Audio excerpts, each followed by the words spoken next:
CM Chandrababu Delhi పర్యటన ఆసక్తికరంగా మారింది.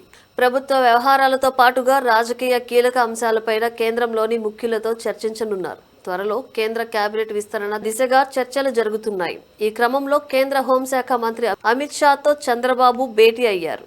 అనంతరం కేంద్ర జలశక్తి శాఖ మంత్రి సిఆర్ పాటిల్తో సమావేశమై పోలవరం ప్రాజెక్టు పనులు, నిధుల విడుదలపై చర్చించారు. రాష్ట్రానికి రావాల్సిన పెండింగ్ నిధులు, విభజన హామీల అమలుపై కేంద్ర పెద్దలతో సీఎం సంప్రదింపులు జరిపినట్లు తెలుస్తోంది.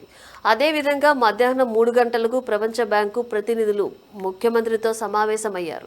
అమరావతి రాజధాని నిర్మాణానికి అవసరమైన రుణ సాయం, ఇతర మౌలిక సదుపాయాల ప్రాజెక్టుల పురోగతిపై ఈ భేటీలో కీలక నిర్ణయాలు తీసుకున్నారు.